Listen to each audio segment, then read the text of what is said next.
ကင်ဆာဆိုတာနာမည်ကြားတာနဲ့တောင်လူသားတွေက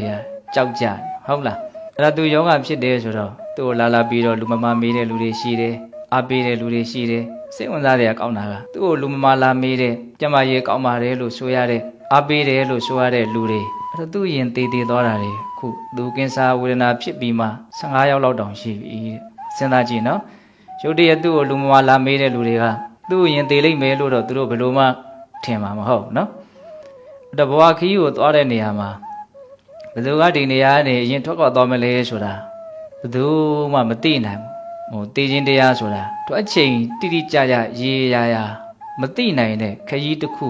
ဟုတ်လားဘာလို့ဆိုတော့လူသားတွေရဲ့ခန္ဓာကိုယ်ဆိုတာကကြောင်းတရားမျိုးစုံနဲ့နော်တိဆောက်တာကံစင်ဥဒ္ဓအာရကြောင်းတရားမျိုးစုံဒါဘလို့ကြောင်းတရားတွေကကုန်တဲ့ချိန်မှာဒီဘဝနော်ဖြစ်ပေါ်နေတဲ့အနေအထားရက်ဆိုင်သွားမလဲဆိုတာဘယ်သူမှမသိနိုင်ဒါဓမ္မတို့ဘုံဘုံတို့ရဲ့ခန္ဓာကိုယ်ထဲမှာယောဂလက္ခဏာမပြဘဲနဲ့နော်တစ်ချိန်မှာကိုယ့်ကိုစွစွဝါဝါနှိမ့်ဆက်မဲ့ယောဂတွေဖြစ်မနေနိုင်ဘူးလို့ဘယ်သူမှ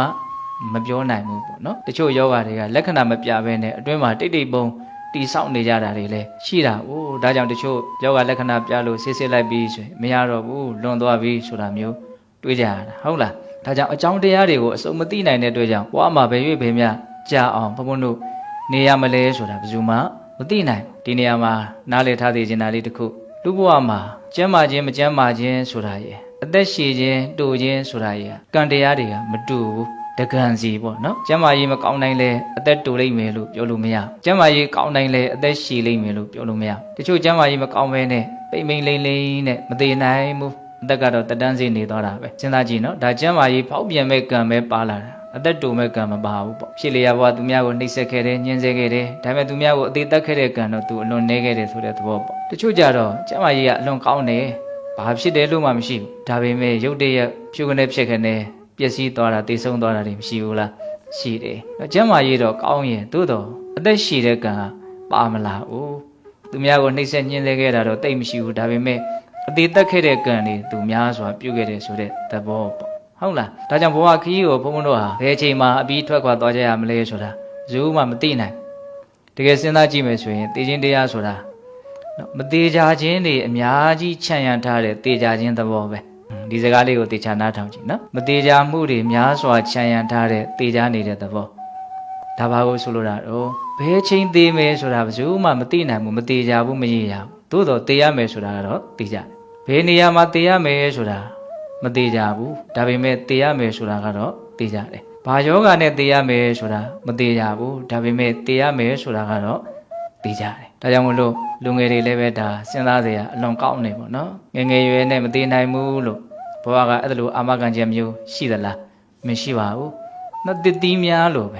သိမိပြီဆိုတာနဲ့အချိန်မရွေး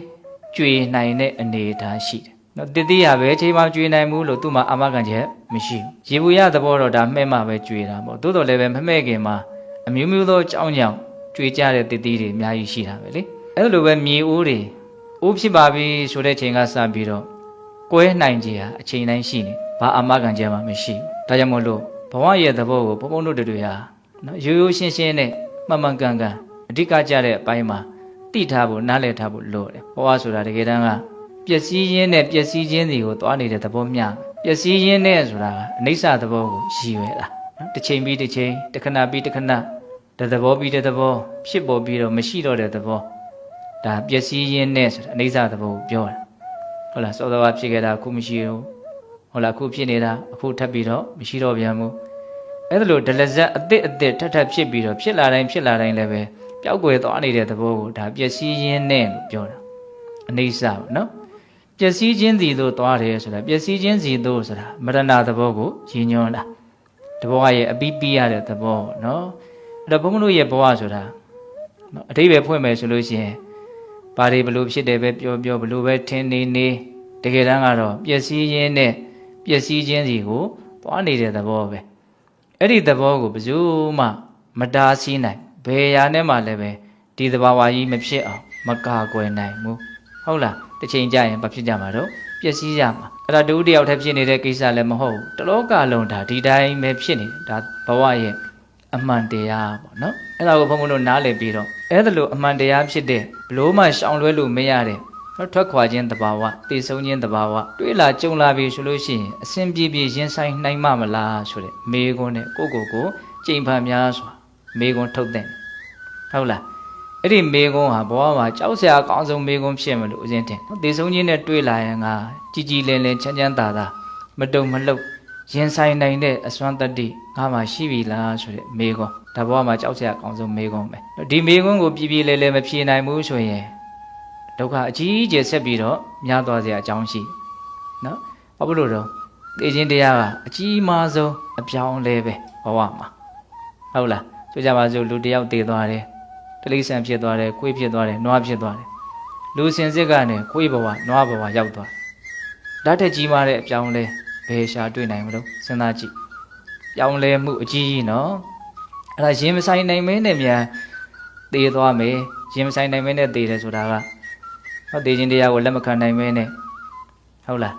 ကြောက်ရွံထိတ်လန့်တုန်လှုပ်လိုပဲဖြစ်ဖြစ်မကြည်မနဲ့ဖြစ်ပြီးတော့ပဲဖြစ်ဖြစ်ဒါမှမဟုတ်နော်ဘဝခန္ဓာနဲ့ပတ်ဝန်းကျင်အနေအထားတွေရဲ့ပုံမှာနော်မပြတ်မသားနဲ့ငက်ွက်တွေ့တာမှုမကင်းပဲနဲ့ပဲဖြစ်ဖြစ်မပြေမလဲနဲ့မြန်တည်သွားမယ်ဆိုလို့ရှိရင်တော့ဒါအဆုံးရှုံးကြီးဆုံးရှုံးရလိမ့်မယ်ဘဝမှာအကြီးမားဆုံးအရှုံးလို့တောင်ဆိုနိုင်တယ်